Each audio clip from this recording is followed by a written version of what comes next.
అనన్య విషం తాగినట్టు యాక్టింగ్ చేయడంతో అందరూ అనన్యని హాస్పిటల్కి తీసుకెళ్తారు. రోహిత్, లీలావతి టెన్షన్ పడుతూ ఉంటారు. ఇక లబో దిబో అంటూ ఉంటుంది కాంచన.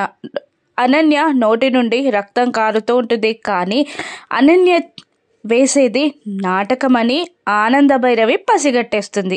ఇక ఏమైంది అని స్ట్రెచర్ పై పడుకున్న అనన్యని చూస్తూ కాంచనని డాక్టర్ అడగగానే నా బిడ్డ విషం తాగేసింది అని చెప్తూ ఉంటుంది కాంచన. దాంతో డాక్టర్ లోపలికి తీసుకెళ్ళి ట్రీట్మెంట్ చేస్తూ ఉంటుంది. నా మొగుడిని చూడాలి అని కలవరిస్తూ డాక్టర్కి సైగ చేస్తుంది కళ్ళతో అనన్య. ఓకే అన్నట్టు డాక్టర్ కూడా అనన్య డీల్కి ఒప్పుకొని బయటికి వస్తుంది. కాంచన ఏడుస్తూ ఏమైంది, నా కూతురు ఎలా ఉంది అని అడుగుతుండగా తను చాలా క్రిటికల్ సిచ్యువేషన్లో ఉంది, తన భర్తని చూడాలని టెన్షన్ పడుతుంది అని అంటూ చెప్పగానే కాంచన ఇంకా గట్టిగా అరుస్తూ ఉంటుంది. అయ్యో దేవుడా, ఇప్పుడు ఏం చేయాలి అని లీలావతి టెన్షన్ పడుతూ ఉండగా రోహిత్ షాక్ అవుతాడు ప్రీతికి ఎక్కడ నిజం తెలిసిపోతుందో అని.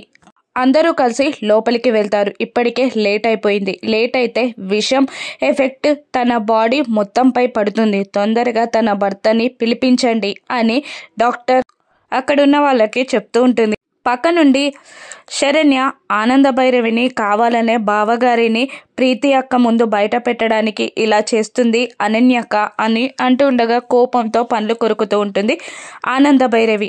ఇక డాక్టర్ ఆ విషయం చెప్పగానే రోహిత్ బయటికి వచ్చేస్తాడు. ఇప్పుడు ఏం చేద్దాం అత్తయ్య అని శరణ్య అడుగుతుండగా అది నాటకం ఆడుతుంటే నాటకాన్ని మనం రక్తి కట్టించలేమా అని అంటూ ఉంటుంది.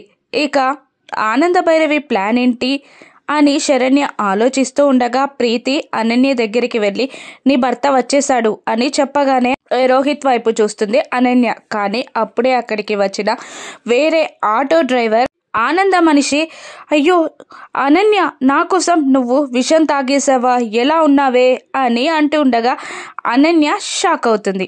రోహితే తన భర్త అని అనన్య ప్రీతి ముందు బయట పెట్టేస్తుందా, ప్రీతి నమ్ముతుందా? రాను ఎపిసోడ్స్లో చూద్దాం. Thank you for watching.